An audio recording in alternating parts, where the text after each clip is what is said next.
This is Simon Le Bon. I'm Nick Rhodes. We're from Duran Duran. This is Aurelio Voltaire. This is Charlie Daniels of the Charlie Daniels Band. I'm Danny Elfman from the band Oingo Boingo. This is David Arkenstone. You're listening to The Sounds of Christmas podcast. Hi, I'm Ken Kessler, and welcome to the Sounds of Christmas podcast. If you're new to this podcast, I want to start by saying thanks for joining us. If you're not new, welcome back. Either way, I'm glad you're here. Now, to avoid any confusion, I want to start off by saying there won't be any music played here. This is a place for conversation. I'll talk about Christmas music and some related topics, sometimes by myself and sometimes with guests. If you're looking for music, just go to soundsofchristmas.com and click on the tree or the player on the front page or on the Listen Now page. We play the best variety of Christmas music all year long. Well, except in October, when we play the best variety of Halloween music.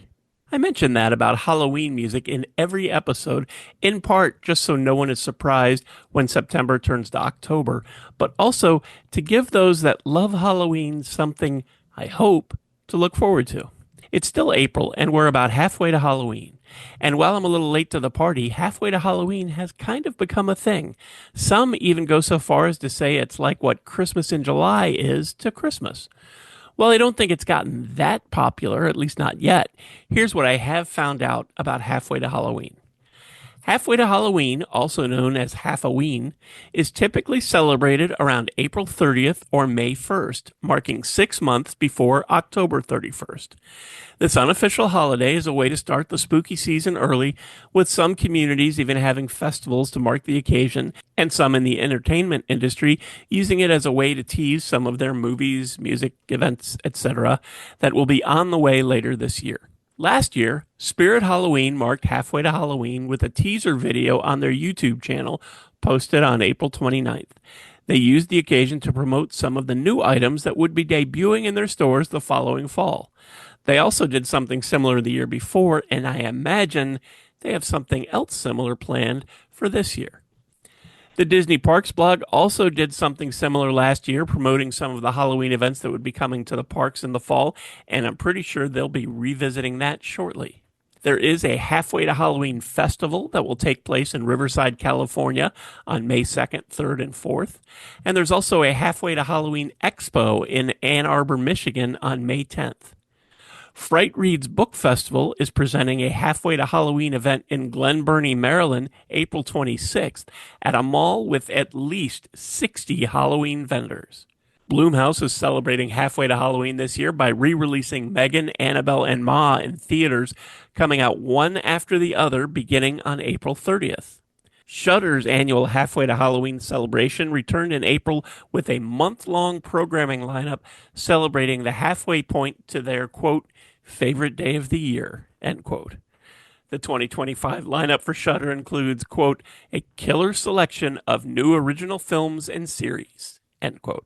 I don't know of any particular music-related events, at least not yet, though there are some themed concerts taking place all over the U.S., but no music festivals, at least none I'm aware of.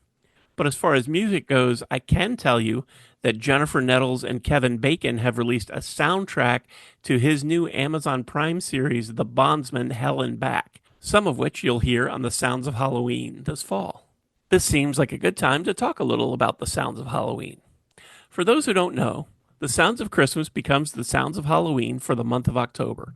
For those 31 days, we give White Christmas a rest and delve into our library of songs for the spooky season.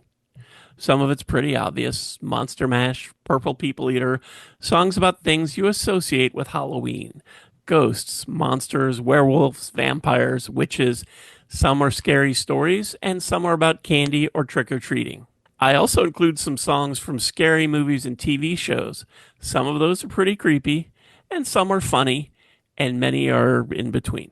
While there are some kid songs, like The Count from Sesame Street, a few of the songs do have bad language, and some of the themes of some songs are straight out of horror movies, and those probably aren't for little kids.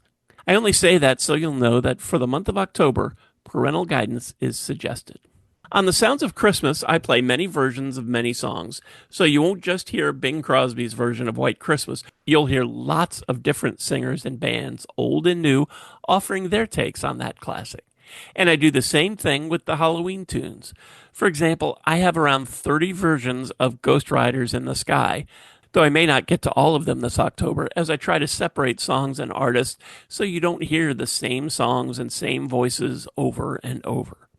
During the Sounds of Halloween, you will hear from many of your favorite Christmas music singers and bands, including Bing Crosby, Elvis Presley, Frank Sinatra, Mannheim Steamroller, and even Bruce Springsteen.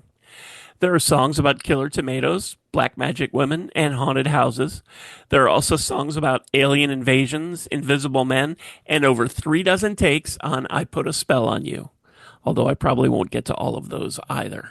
And I play a lot of Disney songs from movie villains and from spooky shows on Disney+. I also have at least half a dozen songs from Mystery Science Theater 3000. Since last October, I've added hundreds of new songs to the Sounds of Halloween library, and I've no doubt there will be more to come. There are lots of scary movies that will be coming out between now and then, and sometimes, not always, but sometimes, those soundtracks usually have at least 1 or 2 spooky songs. That's not the only place to find new Halloween songs, of course, but that's the only source that gives us particular release dates. Unlike Christmas music, there aren't a lot of artists that put out Halloween-themed albums.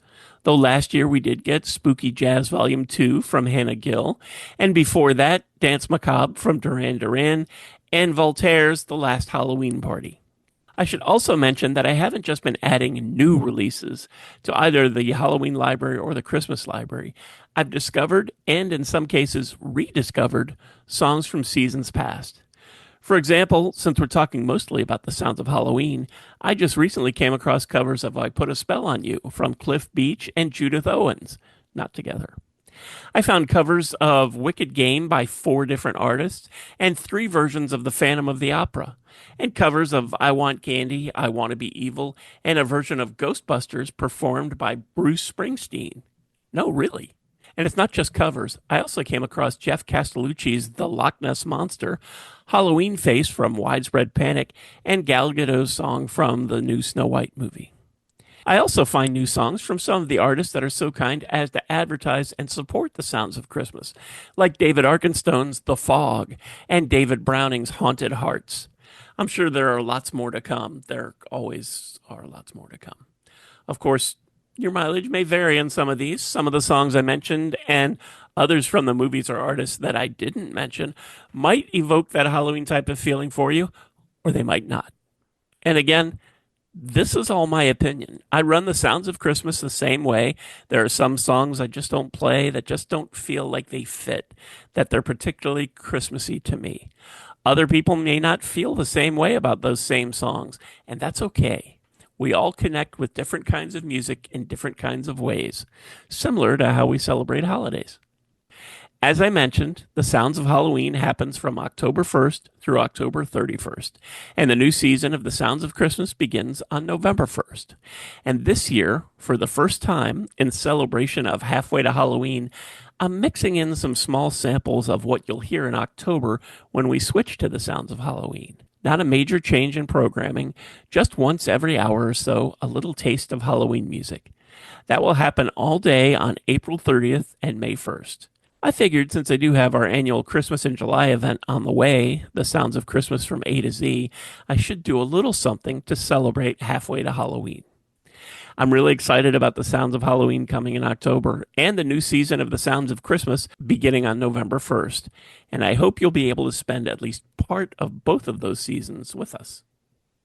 Thanks so much for listening, helping me share some Halloween spirit and a little Christmas spirit, and for continuing to support the Sounds of Christmas station and podcast. I already told you how to listen to the station if you're looking for Christmas music, and you're already listening to the podcast, so my work here is just about done. All of our episodes are available on the Sounds of Christmas website. Just click the podcast tab. And we also have a Linktree page, and I'll put a link to that down in the show notes. And that lists most, if not all, of the sites that stream the Sounds of Christmas podcast. So you can click on that and find your favorite, click on over, then subscribe, and you'll never miss another episode. If you have comments or suggestions on this episode, previous episodes, or the Sounds of Christmas station, or for that matter, the Sounds of Halloween, feel free to reach out to me on social media or through the website. And if you're listening to this episode on your phone, you can also click the Send Us a Text Message link and connect that way. Thanks again. May you always believe in Santa Claus and the Great Pumpkin.